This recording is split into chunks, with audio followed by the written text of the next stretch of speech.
سيدي الأمين العام، سيدي رئيس المجلس الشعبي الولائي، أشكر الإطارات ولاية سطيف على حسن الضيافة المعتادة. أشكركم جزيل الشكر على حسن الاستقبال، وبدون إطالة أعبر لكم عن ما عيناه صبيحة أو خلال هذا اليوم المبارك. يوحي بمستقبل كما تفضلت مع السيد الأمين العام، مستقبل واعد جدا لولاية سطيف. فما عيناه صبيحة اليوم وأيضا في الأمسية هو مشاريع استثمارية فندقية حضرية واعدة جدا، حتى ولو كانت بعض المشاريع انتهجت مشروع مثلا صناعي أو مشروع تجاري، ثم قام صاحبها بتحويل المشروع إلى مشروع سياحي، ورغم ذلك فهي مشاريع واعدة جدا، لأن ولاية سطيف يعلمه الخاص العام والخاص ولاية لها مستقبل كبير فيما يعرف بسياحة الأعمال. الولاية دو سيتيف est une wilaya naturellement destinée au tourisme d'affaires. سياحة الأعمال لها خصوصياتها، بمعنى أن لما نريد انتهاج سياحة الأعمال فالاستثمارات غالبا ما تكون استثمارات فندقية حضرية، les investissements hôteliers urbains، حضرية وذات نمط عالي au standing. قبل أن أقوم بدراسة واقع السياحة على مستوى، بمعيتكم بطبيعة الحال، واقع السياحة على مستوى ولاية سطيف، جميل أن أذكركم بالاستراتيجية الوطنية المنتهجة من طرف الحكومة الجزائرية من أجل النهوض بصناعة سياحية بأتم معنى الكلمة، والمتمثلة في المخطط التوجيهي للتهيئة السياحية شيما ديريكتور داميناجمون توريستيك المصادق عليه من طرف الحكومة الجزائرية في 2008، والذي يرتكز حول 5 محاور. وما أعجبت به اليوم هو أن البعض من الإخوة المستثمرين تكلموا عن محور التكوين، اللي هو محور مهم جدا على مستوى الاستراتيجية. فهذه الاستراتيجية كما قلت ترتكز على 5 محاور. المحور الأول هو مخطط الوجهة السياحية، لو بلان لا ديستيناسيون توريستيك الجيريان. مخطط الوجهة السياحية يرمي إلى إعادة الاعتبار إلى صورة الجزائر السياحية، وبما أننا في ولاية سطيف هذا المخطط يرمي إلى فرض الصورة الحقيقية لولاية سطيف. كنت أتكلم مع السيد الأمين العام ومع السيد رئيس المجلس الشعبي الولائي، وقلت بأن ولاية سطيف ليس لها الرواج المناسب على المستوى الوطني. La wilaya de Sétif ne jouit pas de la médiatisation qu'elle mérite au niveau national. Nous ne voyons pas cet essor, nous ne voyons pas cet élan, nous ne voyons pas ces efforts au niveau national. بمعنى آخر هناك عجز في ما يعرف بعملية الترويج، الإعلام والاتصال. Nous avons un problème de communication، ولهذا الديناميكية الأولى تخص كما قلت مخطط الوجهة السياحية الذي علينا أن نعمل، أن نقوم بتضافر الجهود من أجل إذن الترويج للوجهة السياحية على مستوى ولاية سطيف والوجهة السياحية على المستوى الوطني. الديناميكية الثانية هي تشجيع الاستثمار، l'encouragement de l'investissement، تشجيع الاستثمار. ولكن لما نقول تشجيع الاستثمار هذا لا يعني أننا سوف نشجع أي استثمار. لكل منطقة خصوصيتها، لكل منطقة خصوصيتها الطبيعية، خصوصيتها التاريخية، خصوصيتها الثقافية، عاداتها، تقاليدها، طقوسها، نمط عيش سكانها. وبالتالي علينا أن نعمل بزرع صناعة سياحية تتماشى وخصوصية المنطقة. Moi, j'ai toujours dit on ne peut pas réaliser un hôtel n'importe où. Il y a des lieux, il y a des sites où l'hôtel est contre-indiqué, où l'hôtel, je vais même dire, va provoquer une situation conflictuelle avec les populations locales. Il y a des régions où il faudrait beaucoup plus aller vers le logement, j'allais dire le bungalow, tout ce qui est destiné à la famille, et éviter... Bon, on peut revenir à ça tout à l'heure si vous le voulez. Donc, تشجيع الاستثمار ولكن بأخذ بعين الاعتبار خصوصية المنطقة التي سوف تستقبل هذا الاستثمار. وبالتالي هناك عدة مبادرات اتخذت من طرف الحكومة من أجل تسهيل الاستثمار، وبالتالي مزايا بنكية ومزايا فيما يخص منح حق الامتياز. سوف أجيب السيد خنفري على سؤاله. المحور الثالث هو الذي تكلمت عنه بطريقة جدية، وهو التكوين. هو مخطط الجودة السياحية، لو بلان كاليتي توريزم. فمن الغير المجدي أن أقوم بإنجاز فندق بملايين الدينارات أو ملايير، إن لم تكن اليد العاملة التي سوف تقوم بتسيير هذا الفندق أو هذا المركب السياحي في مستوى نمطه. Il ne suffit pas de construire des hôtels aussi luxueux soient-ils si la main-d'œuvre qui est appelée à gérer ces hôtels n'est pas au niveau de la qualité de l'hôtel. Parce que je vais vous raconter une anecdote. Monsieur le ministre de l'Industrie vient de faire son passage ici jeudi dernier. J'ai tenu à ce qu'il vienne avant moi parce que c'est le ministre de l'Industrie. Et j'ai tenu à venir après lui parce que moi aussi je suis venu vous parler d'industrie, mais d'industrie touristique. السياحة أيضا صناعة، وهذه هي الرسالة التي بودنا أن نمررها. السياحة صناعة بأتم معنى الكلمة. Le tourisme est une industrie dans toute son expression. C'est une véritable industrie créatrice de richesses, créatrice d'emplois. Alors, sachez qu'au niveau mondial, un emploi sur 11 est créé par le tourisme. Un emploi sur 11. Sachez qu'au niveau mondial, le tourisme représente 8% du PIB mondial. Ça vous donne le vertige. Alors que chez nous, le tourisme ne représente encore que 2% du PIB. Alors que chez nous, un emploi sur 20 est créé par le tourisme. Alors que la norme mondiale, c'est un emploi sur 11. Alors, le tourisme est une véritable industrie, mais attention, nous ne vendons pas la même chose. L'industrie fait le marketing des biens, الصناعة تقوم بتسويق السلع والسياحة تقوم بتسويق الخدمات.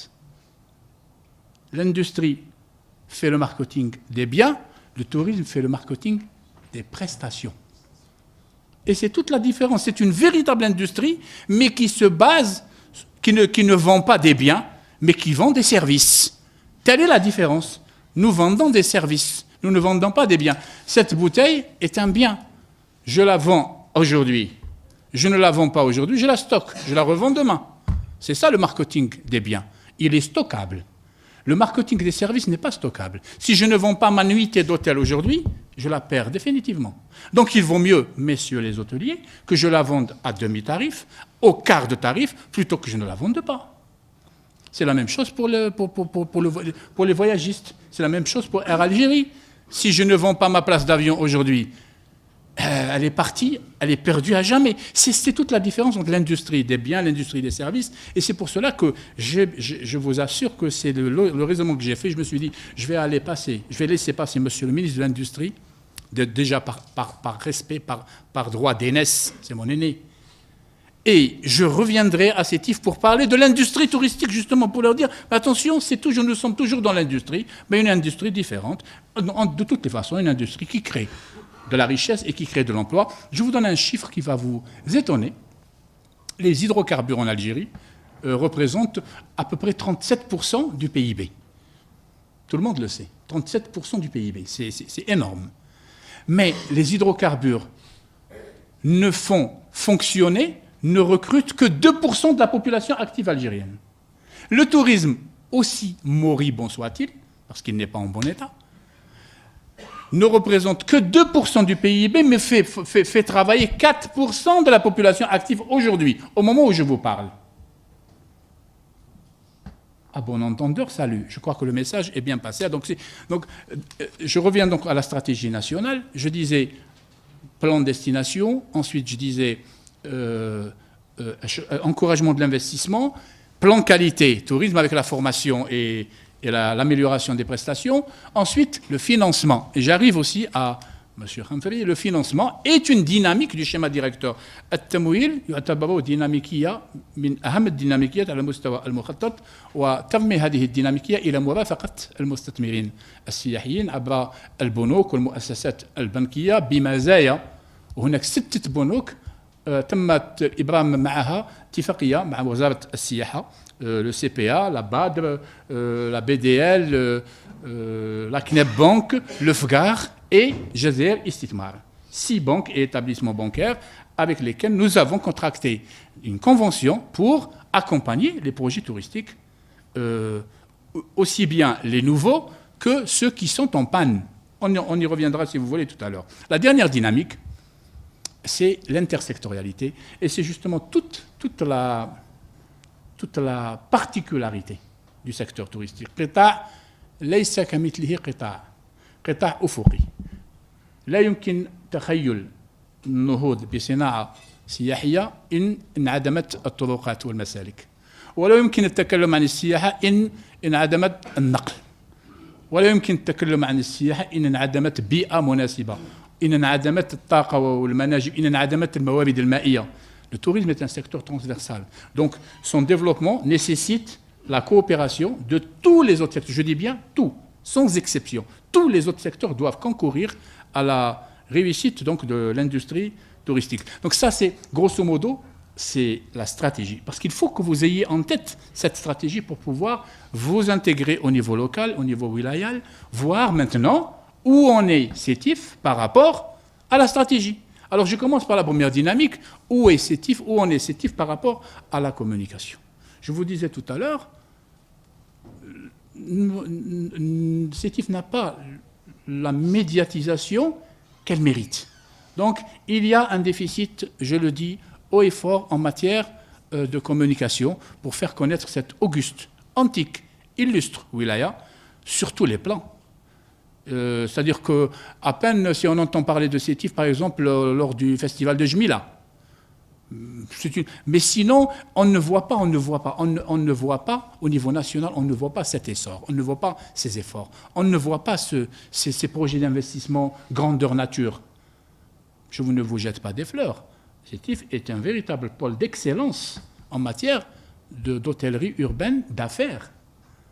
Maintenant, c'est vrai qu'il y a des insuffisances parce qu'il ne faut pas se contenter uniquement du tourisme d'affaires. Il faut aller aussi par les formes de tourisme avoisinantes, le thermal, en l'occurrence chez vous, le culturel, avec Jmila et consorts, le climatique. Vous avez beaucoup de forêts et de sites climatiques à côté qui peuvent faire l'objet d'exploitation touristique à longueur d'année. Et aussi, il ne faut pas se le cacher, le cultuel aussi, le cultuel. Donc, on peut développer beaucoup d'activités touristiques donc, en parallèle. Je vous redonne la parole.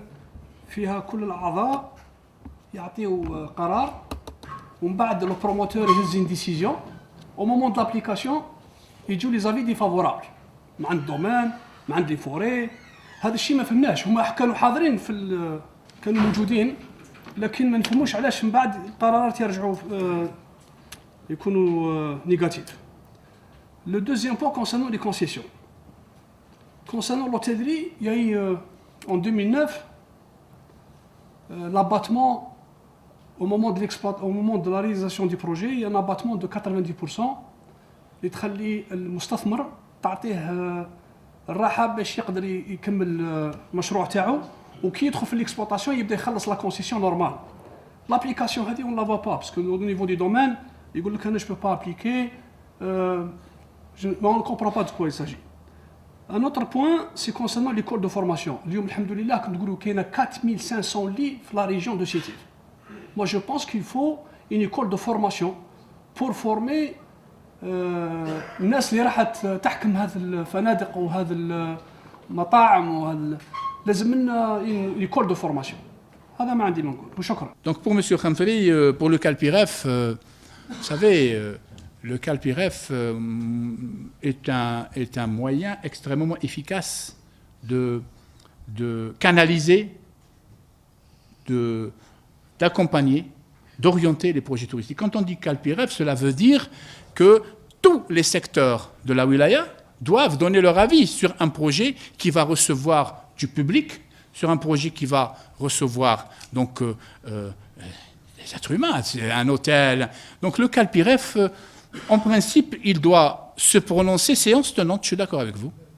En principe, il doit se prononcer séance tenante. Maintenant, s'il y a des avis qui fusent après la réunion, j'ose imaginer que c'est des avis qui viennent après consultation interne des services concernés. Je vous donne un exemple. Nous, au niveau du ministère du Tourisme, quand on reçoit un projet de touristique, de complexe ou d'hôtel ou de bungalow, on étudie sur plan et on donne un avis favorable, un agrément. On donne l'agrément. Maintenant, nous, comme on dit en arabe, nous, on ne connaît pas la réalité du terrain. Parce que le tourisme, on a beau dire, le tourisme ne doit pas se développer à partir de la centrale. Le tourisme est une affaire de local. Il ne faut pas rêver. Ce n'est pas le ministère qui va faire développer le tourisme à Sétif. C'est les autorités locales de Sétif qui doivent, et c'est justement la nouvelle vision du secteur, parce que, comme je le disais tout à l'heure, chaque wilaya a ses spécificités et seuls ces autochtones sont à même de mettre en valeur ces spécificités, justement. Donc pour le CalPIREF, pour le ministère, on donne un avis de principe, un avis favorable pour l'opportunité du projet. Mais après, le projet va passer devant le CalPIREF. Je vous donne un exemple. Imaginons, c'est un exemple. Imaginons que j'introduise un dossier de réalisation d'un hôtel ou d'un complexe, et puis que la direction des mines ou Sonelgaz me dit avis défavorable parce qu'il y a une conduite de moyenne tension qui passe au-dessus. Ou alors il y a un truc... vous comprenez, ça c'est un détail technique qui nous échappe, mais qui est très fort. Je veux dire que moi je dis que le CalPIREF est nécessaire, obligatoire pour l'aboutissement d'un projet touristique, sans qu'il ne devienne une contrainte ou un obstacle. Pour la concession, l'abattement sur les 90%, beaucoup d'investisseurs en ont bénéficié, M. Khamfari. Moi j'en connais beaucoup qui en ont bénéficié. Cette modalité, d'abord je la porte à la portée de cette auguste assistance, rentre dans le cadre de la facilitation في إطار عملية تسهيل الاستثمار السياحي. وقامت الدولة بإدراج عدة تسهيلات فيما يخص عملية منح حق الامتياز على مستوى العقارات أو الأوعية العقارية المتواجدة على المستوى الوطني والتي هي تابعة لأملاك الدولة. تتمثل هذه الامتيازات فيما يلي. لما يخص الذكر منطقة متواجدة على مستوى الجنوب أو الهضاب العليا، هناك تخفيضات كبيرة جدا، حيث أن صاحب المشروع لا يدفع سوى ليدفع بالدينار الرمزي لمدة 10 سنوات. حق الامتياز الخاص بالعقار يدفع بالدينار الرمزي لمدة 10 سنوات على مستوى الهضاب العليا والجنوب، 15 سنة على مستوى الجنوب الكبير. أما فيما يخص الشمال فهناك تخفيضات وصلت إلى 90% مدة 3 سنوات، ثم ابتداء من السنة الرابعة بما أن المشروع من شأنه أن يدخل في حيز الاستغلال، يقوم صاحب المشروع بتسديد لا يسدد 100%، يسدد إن لم تخن الذاكرة 10% في فترة الاستثمار، ثم 50% ابتداء من السنة الرابعة، ثم 100% في ابتداء من السنة السابعة أو السادسة طبعا. Donc ce sont des mesures incitatives introduites par le gouvernement algérien en vue d'encourager l'investissement, et nous sommes en train de voir dans quelle mesure ajouter d'autres mesures pour encourager les investisseurs. Maintenant, croyez-moi que j'ai été au fin fond de nos wilayas du Sud et du Grand Sud et beaucoup d'investisseurs n'étaient pas au courant. Ils ne savaient pas que s'ils voulaient investir au niveau de leur wilaya du Sud ou du Grand Sud, ils ne payent qu'au dinar symbolique pendant 10 ans, voire 15 ans, et ce n'est qu'à partir de la 11e année pour le Sud et de la 16e année pour le Grand Sud qu'ils commencent à payer 50% du montant de la concession. أليس هذا بجميل فيما يخص الاستثمار ولكن أقول وأكرر بأن هناك مشكل اتصال. Il y a un grand problème de communication que nous devons dépasser. Et comment dépasser? Comment le dépasser? Moi, je vais vous le dire. Nous devons le dépasser en utilisant les technologies d'information et de communication modernes. On dit à quelqu'un, est-ce que vous faites de la publicité? Vous dites, ouais, une fois j'ai fait un truc sur un journal, ou une fois je suis passé à la radio. Et il a l'impression qu'en passant à la radio, toute l'Algérie l'a écouté, il l'a enregistré. S'il vous plaît, nous sommes en 2013. Aujourd'hui, le meilleur moyen de communication, c'est l'Internet. C'est les réseaux sociaux. C'est Facebook, c'est YouTube, c'est Twitter. Je suis désolé, c'est le network. Aujourd'hui, c'est le network. Si vous voulez être présent, il faut communiquer à travers le canal qu'utilise la majorité de nos concitoyens. Et aujourd'hui, tout le monde sait que si nous voulons être visibles, il faut qu'on puisse recourir donc aux technologies d'information et de communication. Il faut une école de formation, mais il faut des écoles de formation. Moi, j'ai cité tout à l'heure l'exemple d'un hôtel à Constantine, qui m'a agréablement surpris, et qui a réalisé une école de formation dans son hôtel. Je l'ai visité, quelque chose de très très encourageant. Maintenant, je vous donne quelques informations que vous n'avez peut-être pas, faute, encore une fois, de communication. Sachez que la wilaya de Constantine va bénéficier très bientôt d'une école supérieure d'hôtellerie et de tourisme qui va être gérée par l'école hôtelière de Lausanne, de Suisse.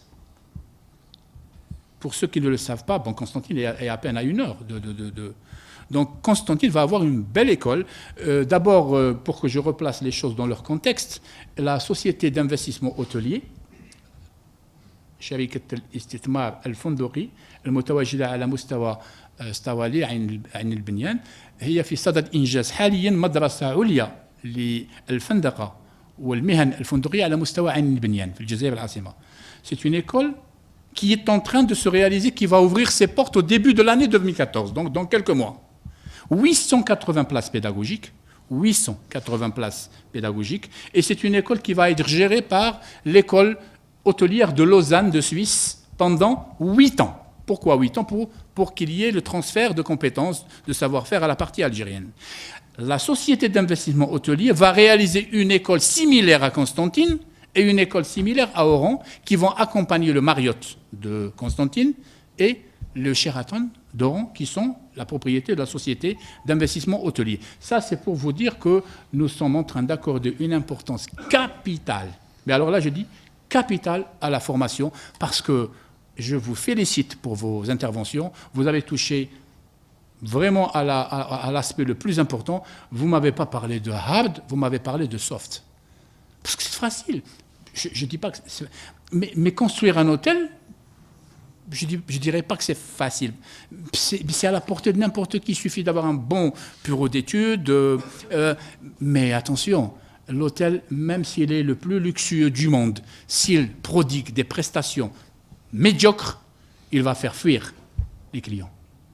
Et un petit hôtel modeste, avec un personnel professionnel, croyez-moi, il va drainer les clients.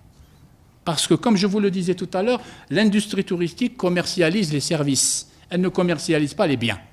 Et les services, c'est l'homme, c'est l'accueil, c'est la réception, c'est le sourire, c'est la disponibilité, c'est le... Vous voyez, donc tout ça doit être mis en valeur et je vous félicite encore une fois pour vos questions par rapport à la formation parce que justement, c'est le maillon faible chez nous. C'est celui-là. Ce n'est pas les hôtels, je suis désolé. La preuve, Sétif a donné l'exemple à tous ceux qui disent que nous avons un déficit d'hôtels. Regardez comment Sétif a explosé en matière d'hôtellerie. Regardez. Moi, j'ai toujours dit que les hôtels ne représentent pas un problème. En 24 mois, on peut donner à l'Algérie le parc hôtelier Mais ce n'est pas ça qui va faire le tourisme. Ce n'est pas en construisant des hôtels que l'Algérie va devenir un pays touristique. Je suis désolé. Les hôtels doivent venir pour répondre à un besoin. C'est-à-dire, je crée le besoin, je crée la mentalité touristique, je crée le climat, et à partir de là, je vais dire Constantine, wilaya culturelle. Sétif, à faire.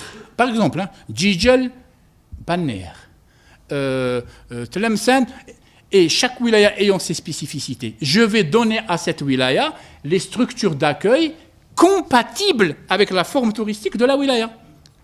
À une wilaya Banner, je ne vais pas construire les hôtels de Sétif. Vous imaginez vos hôtels Ferdi ou Borj, non, comment il s'appelle Taj el-Mawadda. Vous imaginez Taj, voilà. Mettez-vous en situation avec moi. Taj el-Mawadda, on le copie et on le colle à la Aouana. Il marche? C'est une fausse note. Ça sera une fausse note. Aouana a besoin de tourisme écologique, de bois, de temps de camping. Donc vous comprenez que je ne mets pas n'importe quel hôtel, n'importe où. Je ne copie pas cet hôtel et je le mets, chaque wilaya ayant ses spécificités. Donc je dois investir dans ma wilaya en fonction de la spécificité de ma wilaya. Et c'est ce que va faire ressortir, monsieur le secrétaire général, le schéma directeur d'aménagement touristique de wilaya qui est à sa 4e phase au niveau de Sétif, à ma connaissance.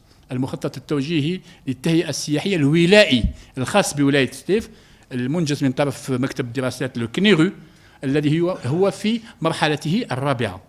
C'est une feuille de route extrêmement importante qui va vous dire voilà la caractéristique de Sétif. Voilà comment je dois mettre en tourisme Sétif. Je dois éviter ça, je dois faire ça. Et c'est comme ça que Sétif sera une destination qui aura une identité, qui aura une âme, qui aura une personnalité. Comme je disais tout à l'heure à nos amis hôteliers, je leur disais, il ne faut pas que quand je rentre dans une chambre, imaginez, je rentre dans une chambre à Ferdi ou à Tej, ou je sais pas, ou chez M.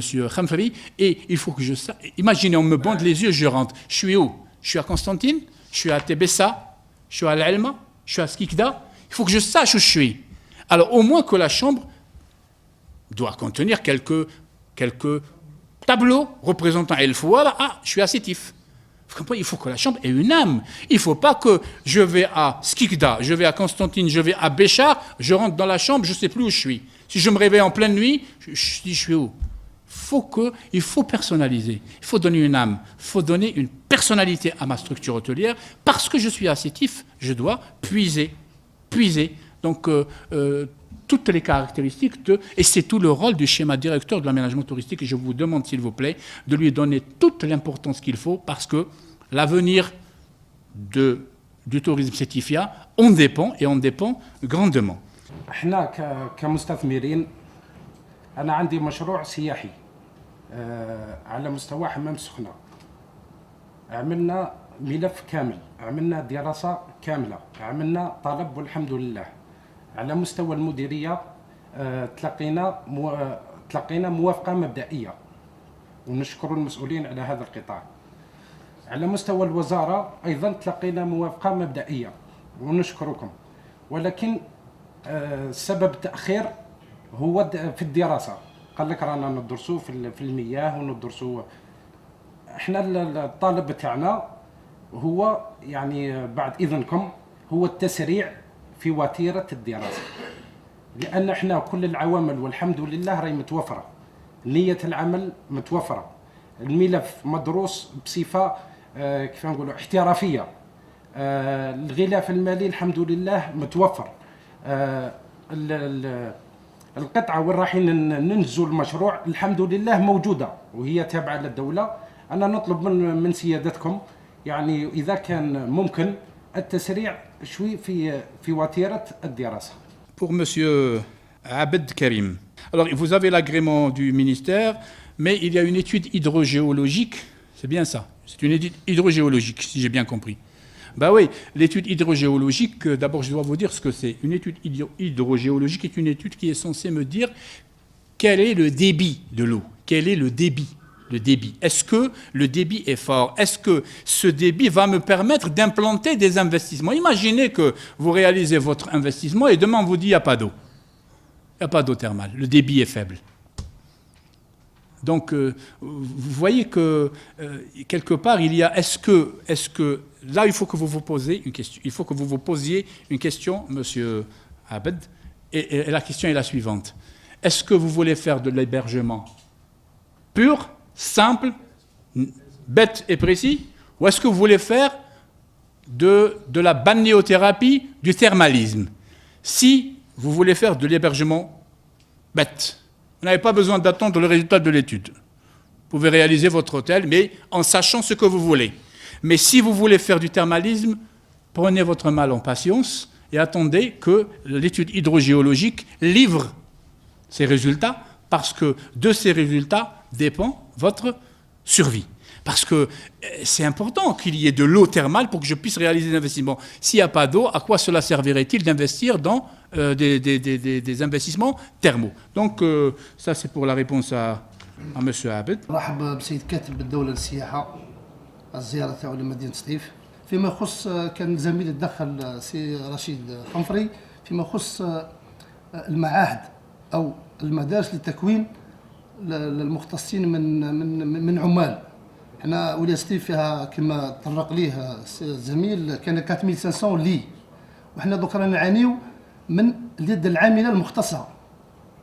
يعني هذه جميع دوك راهم جايين يعني المشاريع على مستوى الولاية، دونك راح يكون فيه نقص تاع يد عاملة مختصة. كاينين قطاعات فيما يخص القطاع الخاص اللي يديروا دورات تكوينية ولكن ما يكفيش، ما تكونش فيه نوعية. ماذا بينا نرقيو، حنا عندنا معاهد على مستوى ولاية سطيف فيما يخص التكوين المهني، فلماذا ما نرقيوش يعني من هذو نديروهم معهد مختص للفندقة على غرار مدينة تيزي وزو، مدينة بوسعادة، تكون في سطيف عندنا معهد مختص وطني.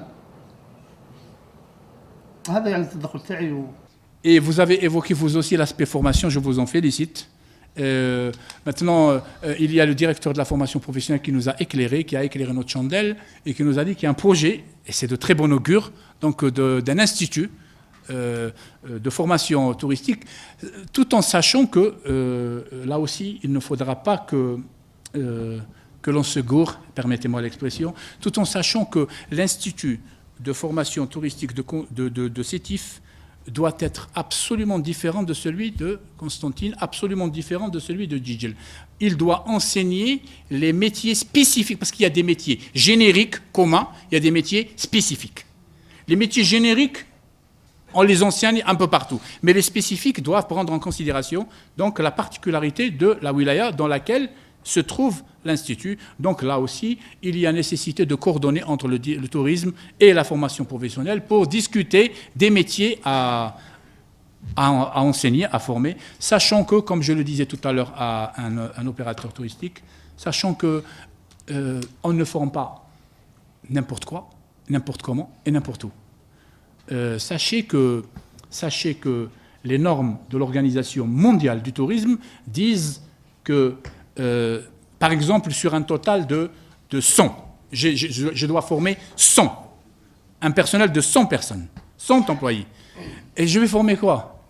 100, ce sera tous des cuisiniers, ce sera tous des réceptionnistes, ce sera tous des employés d'étage et d'hébergement. Et non, il y a des normes. Les normes disent, retenez-les, 5% pour les managers. 5%, donc sur 100, 5 doivent être des managers, c'est-à-dire ceux qui gèrent l'établissement, donc des diplômés supérieurs, 5%. 15%, c'est les employés de la réception. 15%, c'est les employés de la réception. Donc, par rapport à tout cela, moi, en tant que secteur du tourisme, j'oriente mon collègue de la formation professionnelle. Je lui dis, moi, en tant que directeur du tourisme de Sétif, j'ai 4500 lits. Ça suppose que j'ai besoin de 4500 lits, donc j'ai besoin de la moitié. Les normes de l'OMT disent un lit crée un demi-emploi direct. Donc si j'ai 4000 lits, je dois créer 2000 emplois directs. Donc moi, en tant que responsable du tourisme, je me dis j'ai 2000 emplois directs à créer. Sur ces 2000 emplois directs, j'ai besoin de 5% de managers, 15% de réceptionnistes, 25% d'étage et d'hébergement, 45% de restauration et de cuisine et 15% d'agents du tourisme, agents de voyage ou guides. Donc vous voyez que c'est des normes. Là aussi, je ne forme pas n'importe comment. Je forme en fonction des normes internationales pour que il n'y ait pas de déséquilibre, pour que je n'ai pas dans mon hôtel un réceptionniste qui gère l'hôtel ou un cuisinier qui reçoit. Et non. Et non. Là aussi, donc, il y a lieu de faire attention à la formation. Donc, monsieur le directeur de la formation est remercié pour cette information. أنا نسير في الفندق هذا منذ 24 سنة. الفندق يحتوي على 8 غرف تابع للبلدية. أترمم مو صالح تخليه مو صالح. ونرسوا بزاف لي زامباسات اللي يجيو وعندي الريجيستر ديولونس واش يشكروا واش يديروا. 3 طلبات مدير السياحة بالك ما كانليش بصح اللي يخدموا معاه 3 طلبات. ومانيش قايل للدولة أعطيني بدل. لأن البلاصة هذيك 24 سنة ما تقدر ترمو اللي تبقى تهرب منه راك سيرت 24 سنة راك درت القاعدة التجارية دوك نروح ندير عندي أرضي أو في هذه الأيامات أو كاين عندكم اللي يحب يدير تحسين تاع المدن أنني في الفكرة تاعي باه ندير زون شفتها في باتنا شفتها بارتو ندير عندي 17 قطار أرضي نطالب هذيك إلا فيه بيع فيه بدل تاع أرض لان ثم يناسب انا ما نروحش نخرج عن المحيط العمراني غدوه ما يجيكش شكون اللي راح يجيك يبات من السواح كيقعد مسكريزيو انا نحوس عليه ثم الا فيه بيعه تاع الارض هذه ونبدل للبلديه راني مسعد. Pour monsieur Gasmi, gérant de l'hôtel Jmila, d'abord il faudra qu'on se renseigne sur la nature juridique la nature juridique du terrain, pour voir dans quelle mesure lui accorder. Je sais que ce n'est pas une zone d'expansion touristique. Maintenant, ça doit être situé dans un site culturel. Et ben voilà, ça c'est une contrainte. Là, vous voyez que chaque secteur ayant ses lois, ayant ses spécificités, là on va, je ne sais pas, comme je n'ai pas de dossier sous les yeux, je ne peux pas vous répondre comme ça à l'emporte-pièce. Mais si vous voulez, faites-nous parvenir un dossier. On va voir. De toute façon, sachez une chose. Nous sommes là pour vous. Nous sommes là pour... Plus il y a des structures, plus le secteur ira mieux, Inch'Allah. Donc, nous avons tout intérêt à multiplier les... Mais, toutefois, j'ai quelques réserves par rapport à ce que j'ai visité au cours de cette journée. J'ai vu le dernier point, c'est à Insrouna. Hammam Srouna. J'ai vu à Hammam Srouna, par exemple, j'ai visité 2 projets où le concepteur est en train de faire un hôtel. Et un hôtel et 12 bungalows. Je lui ai dit, mais pourquoi l'hôtel? Pourquoi l'hôtel dans un site pareil? Pourquoi ne pas aller carrément vers un appart-hôtel? Parce que, regardez, je veux construire à Hammam Srouna. Hammam Srouna, qui va venir chez moi? C'est les familles. Soyons logiques, soyons cohérents avec nous-mêmes. C'est les familles. Et c'est le 3e âge d'abord. Parce que le tourisme thermal, c'est clair, même si aujourd'hui il est en train de changer de tendance vers le bien-être et les soins, le spa. C'est vrai que ça change, ça va vers les jeunes. Mais initialement, le tourisme thermal est adressé au 3e âge. Quand je dis 3e âge, d'abord l'hôtel est inadapté parce que le 3e âge ne peut pas prendre les escaliers. 1. 2. Le 3e âge, généralement, c'est des vieilles personnes qui ramènent avec elles leurs enfants. Donc, ils ont besoin d'une cuisine, ils ont besoin d'une salle de bain commune. Donc, un hôtel, s'il vous plaît, à Hammam Srouna, moi, je dis, c'est contre-indiqué. Mais j'ai quand même perçu chez l'investisseur une conscience de la chose, et il m'a promis de voir dans quelle mesure, parce qu'il est encore en cours dans quelle mesure il va revoir l'étude et transformer ne serait-ce qu'une partie de ces chambres en appart-hôtel. Donc la réserve que j'ai est celle-là.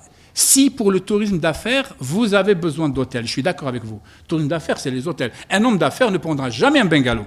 Ça ne va pas? Il vient pour régler, vous le mettez dans un... Jamais, il voudra une chambre, haut de gamme, tout le luxe nécessaire, l'Internet, le téléphone, la télévision. C'est normal. Mais quand vous allez vers d'autres formes touristiques, il ne faut pas copier l'hôtel de Sétif et le coller à Hammam Srouna. C'est ce que je disais tout à l'heure. Quand vous allez vers les sites culturels, c'est pour M. Gasmi que j'ai pris que j'ai fait ce grand écart. Quand vous allez vers les sites culturels, il ne faut pas construire en béton. Voilà ce que je voulais dire.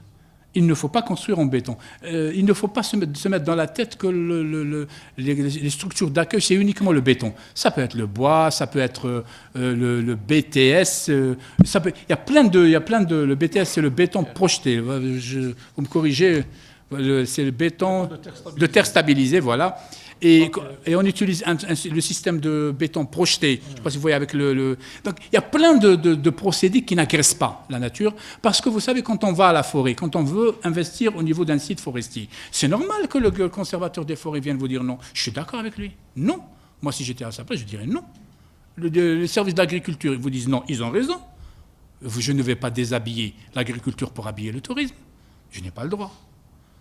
Je ne vais pas déshabiller les forêts pour réaliser des hôtels. Je n'ai pas le droit, c'est criminel. Non. Alors qu'est-ce qu'il y a lieu de faire? Il y a lieu de faire de sorte que le secteur du tourisme puisse s'intégrer dans la forêt. Donc, d'accord, je investis dans la forêt, mais en respectant la spécificité de la forêt. Je mets du bois, je mets des bancs en bois, je ne construis pas, je ne mets pas une brique. Je ne poserai pas une brique. C'est à moi de... Vous voyez, donc c'est un peu ça ce que j'essaie de vous dire, parce qu'il ne faut pas dire comme celui qui dit... Il y a un très beau dicton qui dit les forêts précèdent les hommes et les déserts les suivent. Vous voyez, donc il ne faut pas qu'on tombe dans cette... il faudra que lorsqu'on trouve une forêt, elle reste forêt. On ne la transforme pas en désert. Voilà, monsieur le secrétaire général, je crois que j'ai répondu à... Un petit mot sur les aides. Bien sûr.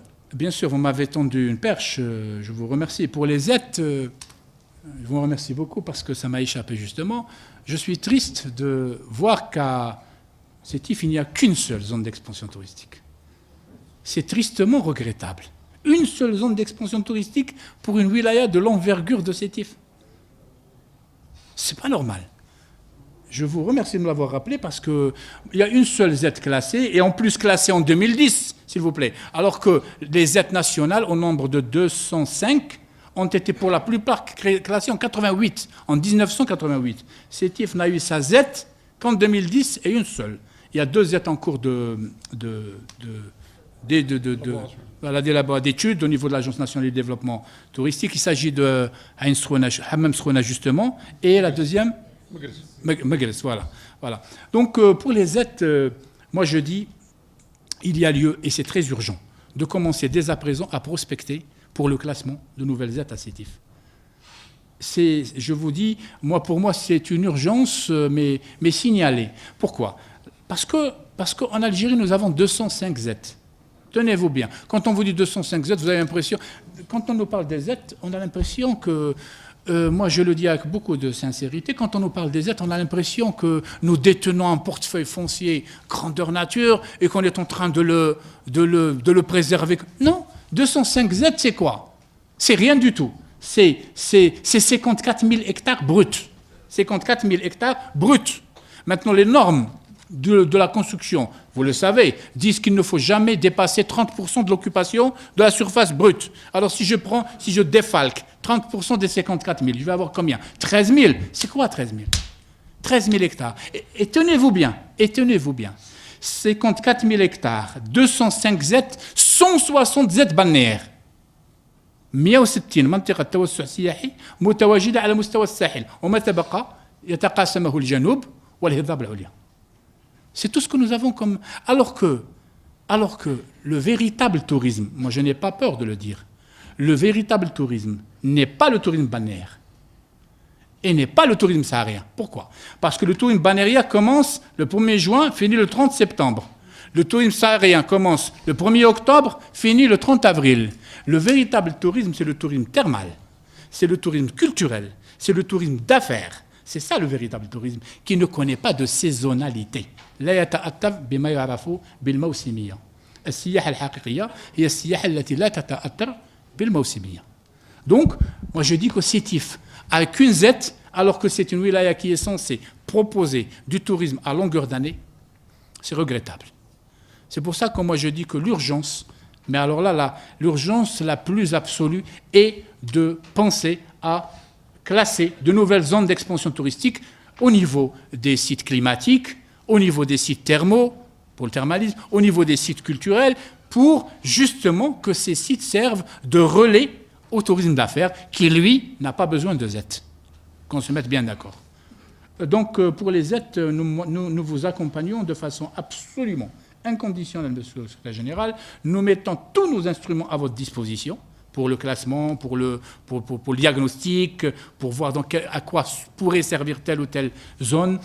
Bien sûr, il faudra veiller juste à ce que la nature juridique des sites que vous allez classer ne soit pas à l'avance compromettante. Je veux dire, il faut faire de sorte que ce soit d'abord des terrains domaniaux. Comme ça, on n'aura pas de problème. Si c'est des terrains, mais évitez qu'il y ait du privé à l'intérieur. Parce qu'après, il y aura une opération d'expropriation, ça va nous retarder, ça va nous freiner. Et évitez aussi, un dernier conseil, de classer des aides dans lesquelles se trouvent des agglomérations. Ça nous est arrivé par le passé et nous avons pénalisé des populations à cause de la loi 0303. Parce qu'imaginez qu'il y ait une agglomération à l'intérieur d'une Z, cette agglomération a besoin d'une mosquée. On lui dira non. La 0303 interdit toute construction qui n'est pas touristique. Et la mosquée n'est pas touristique. Et l'école n'est pas touristique. Et l'établissement, la polyclinique n'est pas touristique. Et on va les priver de structures vitales. Donc évitez aussi qu'à l'intérieur des aides, il y ait des agglomérations pour que ces espaces soient intrinsèquement et exclusivement destinés à un usage touristique. Je vous redonne la parole. Peut-être que cela va susciter chez vous quelques questionnements. نحن نعلم أن الوكالة السياحية تلعب الدور الهام في الترويج لأهم الصناعات السياحية. كيف تنظر الدولة وكيف تساعدون الوكالات السياحية باعتبارها مستثمر أيضا في هذا الميدان؟ شكرا سيدي. فيما يخص الوكالات السياحية والأسفار، الوكالات تعتبر العمود الفقري للقطاع. العمود الفقري للقطاع. الفنادق كما قلت وسيلة. أما وكالة السياحة والأسفار فهي التي نستعملها من أجل بلوغ الغاية. Les agences de voyage, c'est la colonne vertébrale du secteur. Et vous me tendez une perche, vous aussi, pour vous dire que nous devons aussi apprendre à inculquer à nos opérateurs touristiques la nécessité, l'impérieuse et la nécessité impérative de coordonner leurs efforts. Il est anormal que moi, voulant venir à Sétif, j'appelle directement Ferdi. C'est pas normal. Donc moi, je dois passer par Jmila. Je ne dois pas aller chez Ferdi directement. Je passe par l'agence de voyage pour aller vers... Sauf si je viens pour régler une affaire. Ah, c'est différent. Mais si je viens pour tourisme, pour une visite touristique, il n'est pas normal que moi, j'aille en tant que consommateur, j'aille réserver directement chez l'hôtelier. Parce que quand je réserve directement chez l'hôtelier, je vais consommer uniquement un hébergement. C'est tout. Je vais consommer un hébergement. L'hôtelier n'est pas capable de me faire visiter, de me faire un circuit touristique. L'hôtelier est là pour m'héberger, me restaurer. C'est son rôle. Son rôle se limite à ça. Par contre, l'agent de voyage, si je passe par l'agent de voyage, non seulement il va me garantir l'hébergement, parce que lui, il est censé coordonner avec les hébergeurs, mais en plus, il va m'offrir un circuit, il va me faire découvrir Sétif la culturelle, Sétif la gastronomique, Sétif la ville d'affaires, Sétif la thermale. Mais l'hôtelier n'est pas capable de me faire découvrir. Donc il y a la nécessité absolue de coordonner entre les hôteliers et les voyagistes pour justement hisser le niveau des prestations touristiques à ce qui est... Maintenant, que fait l'État pour encourager les agences de voyage? C'est une excellente question. Il faudra savoir d'abord que l'État encourage les agences de voyage qui font d'abord du réceptif et du domestique. نشجع الوكالات التي تعطي الأولوية إلى السياحة الاستقبالية وإلى السياحة الداخلية. ثم تأتي الوكالات التي تقوم بتصدير السواح. نحن في أكثر حاجة إلى الوكالات التي تقوم بجلب السواح وبتشجيع السياحة الداخلية، le tourisme domestique. ولهذا هناك مشروع، إذن مشروع تعديل القانون الخاص بوكالة السياحة والأسفار من أجل إعطاء مزايا مهمة جدا للوكالات التي تعطي الأولوية للسياحة الداخلية وللسياحة الاستقبالية. هذا شطر من جهود الدولة من أجل تشجيع الوكالات السياحية التي تعمل على إذن المشاركة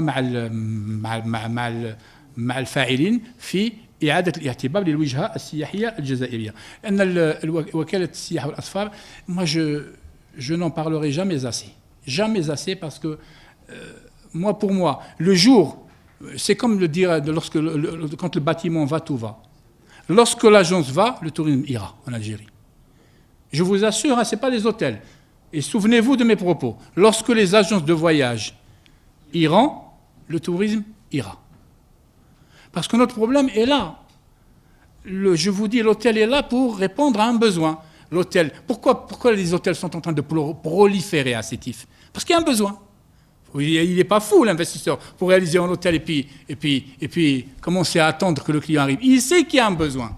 Le besoin est là. Alors je réalise l'hôtel parce que je suis sûr que je vais travailler. Eh bien, maintenant, quand il s'agit du tourisme dans toute sa splendeur, c'est le propre des agents de voyage. Ou je ne dis pas ça pour décrédibiliser. Au contraire, nous avons des professionnels. Vous n'avez qu'à faire un tour à Tamanrasset ou à Jeannette, ou à Ouagla, ou à Adrar, pour vérifier ce que je suis en train de vous dire. Nous avons des agents de voyage d'excellence. Mais vraiment des professionnels de haute facture. Mais ce n'est pas suffisant.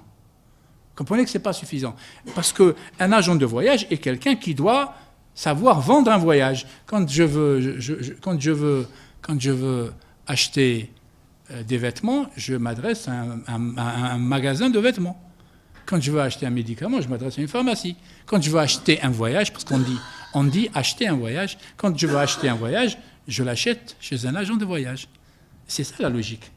La logique, c'est que le jour où j'irai dans une agence, je lui dis « Bonjour monsieur, qu'est-ce que vous avez à me proposer ?» Et qu'il me dira « Ouais, qu'est-ce que vous voulez ?» Moi, je lui dis « Je veux par exemple visiter l'Est. » Et il me dit « Je vous propose 7 jours et trucs, tel circuit. » Ah, ces jours-là, le tourisme ira. Il faudra que l'agent de voyage soit capable de me proposer une bagatelle de produits. Et moi, je choisis celui qui me va, en fonction de l'hébergement, en fonction du circuit, Et c'est toute la problématique, monsieur, de l'industrie touristique que nous essayons donc de remettre sur rail. C'est revaloriser. Nous voulons revaloriser votre profession. Il faudra que la profession, le métier d'agent de voyage retrouve son lustre d'antan, retrouve son professionnalisme tant important pour le... Maintenant,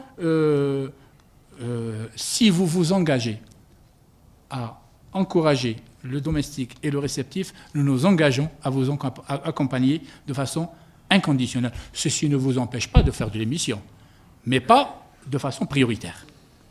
Alors, pour la cuisine des collectivités, vous m'avez rappelé quelque chose de très important. Vous avez encore une fois 1000 raisons. La cuisine des collectivités est une cuisine qui est destinée aux collectivités. Alors que nous, qu'est-ce que nous voulons? Nous voulons nous voulons valoriser la cuisine du terroir, les spécialités, justement, vous avez raison. Et encore une fois, vous m'avez tendu une perche, monsieur. Nous voulons faire la promotion de la cuisine sétifienne.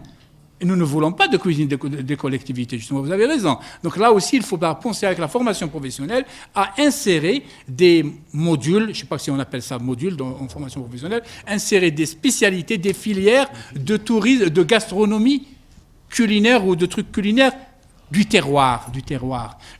C'est pour cela que je vous disais tout à l'heure, je ne forme pas à l'Institut de formation professionnelle de Sétif comme je formerai à celui d'Adrar. Chaque institut doit avoir ses spécificités en fonction de la particularité. Je mets en avant la gastronomie locale. Vous avez raison.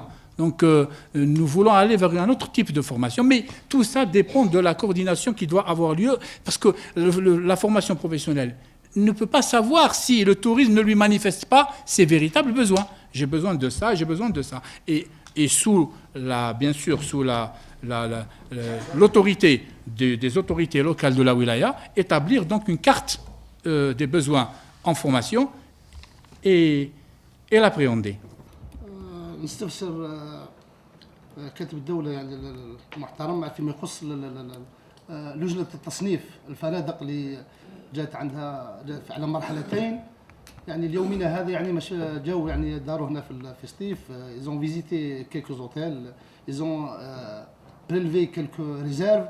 Les réserves, on a élevé les réserves, mais ça fait un peu de temps qu'ils n'ont pas eu de réponse. Je voulais voir où je كاين في d'accord. Salam alaikum. لجنة التصنيف je vais le rappeler فذكر فإن الذكرى تنفع المؤمنين. Il y a deux types de هناك نوعان من عملية التصنيف. هناك التصنيف الخاص بالسلطات الولائية وهناك تصنيف خاص بالسلطات المركزية. Lorsqu'il s'agit d'un établissement hôtelier, quand je dis établissement hôtelier, ne comprenez pas hôtel. Établissement d'hébergement, complexe, hôtel. Donc quand il s'agit d'un établissement hôtelier qui est situé entre 0 et 1 étoile, c'est une commission locale. لجنة محلية. سياحة, تجارة, الحماية المدنية, c'est une commission locale qui classe les établissements. Donc le problème ne se pose pas, il est à votre niveau. Il est ici. À quel moment le problème se pose? C'est quand le classement demandé est un classement de 2 étoiles et plus. Là, c'est une commission nationale. C'est-à-dire que c'est la même commission locale, avec la protection civile, mais au niveau national, avec le commerce, mais le ministère du Commerce, le tourisme, ministère du Tourisme, qui se déplace à destination de ces établissements. Et ce qui a ralenti cette opération, c'est, je vais vous donner 2 raisons, c'est les réserves dont vous avez parlé. Parce que cette commission se déplace et elle fait des réserves. Elle repart à Alger, puis elle revient, elle retrouve encore 1 ou 2 réserves, et ça, alors que la commission locale, elle a plus de facilité, j'allais dire. Et puis, parce que je me suis promis d'être le plus sincère avec vous, il y a un autre aspect qui fait que cette opération de classement n'a pas vraiment fonctionné. C'est qu'en Algérie, il n'y a pas de concurrence. في الجزائر تنعدم المنافسة بين المؤسسات الفندقية وبالتالي لا ترى المؤسسات الفندقية ضرورة رفع التحفظات. C'est problématique. Quand il n'y a pas de concurrence, qu'est-ce qui se passe? Moi, je travaille avec votre étoile, sans votre étoile, je travaille, j'affiche complet parce qu'il n'y a pas assez d'hôtels. Donc pourquoi je vais lever vos réserves? Je vous fais traîner. Vous revenez, vous me faites des réserves. Il faut qu'on soit sincère. Donc, quelle est la solution? Moi, je vous dis, la solution, c'est ce que fait cette auguste wilaya de Sétif. La solution, c'est l'encouragement de l'investissement. Et vous allez voir que le jour où il y aura beaucoup d'établissements hôteliers, la concurrence aidant, ceux qui ne se mettent pas aux normes vont être condamnés à disparaître. Ils sont obligés de s'aligner. Sinon, de baisser pavillon. C'est ça la solution, c'est la concurrence. Et Sétif est sur la bonne voie. Croyez-moi, Sétif en matière d'hôtellerie est sur la très bonne voie. Et dans quelques années, vous allez sentir les répercussions. Ces hôtels qui sont encore résistants, je le disais tout à l'heure à un hôtel, sans citer son nom, je lui ai dit combien vous vendez la chambre, il m'a dit 4000 dinars, je crois. Et pendant toute l'année? Oui, pendant toute l'année. Il n'y a pas de saison, non, 4000 dinars toute l'année. Je lui ai dit, mais c'est pas normal. Et pendant le ramadan, pendant l'été, mais moi je l'ai compris, parce qu'ils travaillent. Ils ne se sont pas obligés de faire des tarifs promotionnels. Ils travaillent. Mais demain, quand il y aura la concurrence, ça sera à qui proposera une qualité-prix la meilleure. Ça sera celui à qui proposera un tarif attractif et des prestations honorables. Donc là aussi, la deuxième raison qui a fait que le classement, en toute objectivité, est ralenti, c'est l'absence de concurrence. Comment voulez-vous que ces agences de voyage peuvent faire le réceptif? Ça, c'est très important. Moi, si vous avez les moyens, il faut que vous essayiez de libérer le charter et libérer les visas pour le tourisme. Si on n'a pas ça, on ne peut pas amener le tourisme à l'étranger. Vous avez raison, M. Ramfaï. D'ailleurs, je m'y attendais un petit peu. Tout à l'heure, on est passé dessus. Votre question nous renvoie à la stratégie dont j'avais parlé au début. Je vous ai dit, il y a une dynamique qui s'appelle l'intersectorialité. Je vous ai dit, le tourisme, ce n'est pas le tourisme. Le tourisme, c'est le transport. Le tourisme, c'est les affaires étrangères. Le tourisme, c'est l'environnement. Le tourisme, c'est les travaux publics. Le tourisme, c'est... Vous voyez? Et on est en train de replonger dessus. Les visas, c'est les affaires étrangères. Et le charter, c'est le transport. Vous voyez que vous êtes en train de verser pleinement dans l'intersectorialité dont je parlais, et c'est pour cela que le gouvernement algérien, quand il a approuvé le schéma directeur d'aménagement touristique en 2008, il a approuvé avec ces 5 dynamiques, dont l'intersectorialité, parce qu'on a compris que sans les autres secteurs, on ne pourra pas développer le secteur touristique. Vous avez amplement raison, monsieur Khamfari, pour le charter. Bon, d'abord, ici, nous nous plaçons, quand on parle de charter, nous nous plaçons dans un contexte de tourisme international. Je m'explique. Il ne faut aussi pas, ce n'est pas pour décourager certains, mais il faudra que l'on se rende compte de quelque chose d'extrêmement important, c'est qu'il ne faut pas mettre la charrue avant les bœufs. Et qu'il ne faut pas acheter des dentelles avant d'avoir des chemises. Il faut d'abord avoir la chemise, puis acheter des dentelles. On ne peut pas penser au tourisme international avant de développer le tourisme domestique national. Et c'est la bêtise, je mesure mes mots, c'est la bêtise qu'on a faite lors des années 70, où on s'est carrément fixé sur le tourisme international à destination du Sud, sans développer le tourisme national. Parce que le tourisme international est un tourisme qui dépend d'aléas géopolitiques qui nous dépassent. Ils sont maintenant tombés dans un problème. Mais le tourisme domestique ne dépend d'aucun aléa. Donc si nous voulons réussir notre pari touristique, M. Khamfari, nous devons d'abord avoir les bœufs. Ensuite, ramener la charrue.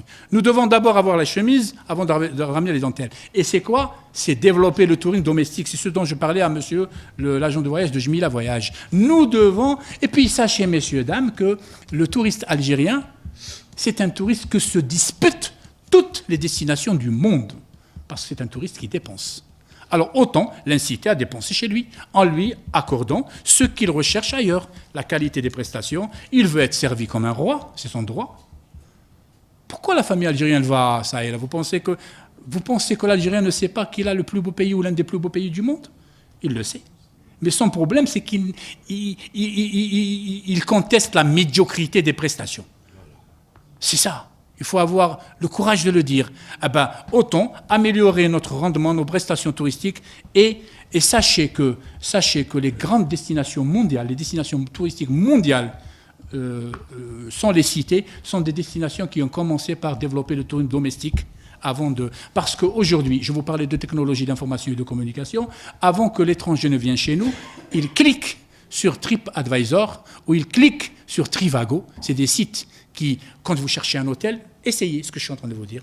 Cliquez Trivago et dites hôtel Sétif. Et ils vont vous donner tous les hôtels recensés à Sétif avec les clients qui ont séjourné dans ces hôtels et leurs avis. Hôtel médiocre, qualité médiocre, ceci, réception. Vous voyez ce que je veux dire? Maintenant, le monde a changé. Donc l'étranger, quand il voit qu'il n'y a pas d'activité touristique domestique, il ne viendra pas, il aura peur. Donc si nous voulons vraiment devenir une destination touristique en bonne et due forme, développement d'abord le tourisme domestique, et croyez-moi, le reste viendra spontanément. Parce qu'il ne faut pas... Moi, c'est ma vision des choses. Je pense que la priorité doit être accordée au tourisme domestique. Pour ce qui est des visas, oui, on applique la réciprocité. Bon, ça c'est vraiment quelque chose qui fait partie de la politique algérienne, qui fait partie des principes de l'Algérie, libre et indépendante. Et pourquoi ne pas appliquer la réciprocité? Pourquoi ne pas l'appliquer aussi? Vous dites pourquoi l'appliquer? Et pourquoi ne pas l'appliquer? Maintenant, il est vrai que, je le reconnais, que nous avons avec nous un chevronné du tourisme que je salue, que je vous parlais de professionnels, vous en avez un à Sétif, et pas des moindres. Sachez que le parcours est long, c'est vrai, le parcours est long, c'est pour accéder au visa. Mais il y a un parcours qu'il faudra respecter. Au lieu d'avoir le visa en 2 jours, on peut l'avoir en 10 jours. À charge pour nous, d'être prévoyons, parce que gérer, c'est prévoir. Moi, je ne vais pas du jour au lendemain ramener un touriste. En principe, j'ai un planning, je sais qui je vais ramener, j'introduis ma demande auprès de la direction du tourisme de Wilaya, la cellule, comment on appelle ça, de sécurité de la Wilaya, qui envoie au ministère du Tourisme, Affaires étrangères, et on répond. Le circuit est long, mais il y a un circuit. On le respecte en attendant des jours meilleurs. Mais ce que je voulais vous dire, vous, par exemple, M. Khamfari, votre projet est un projet qui va faire la fierté de Sétif et de l'Algérie. c'est un projet, vous allez voir, qui va susciter un engouement sans précédent de la part des Algériens déjà.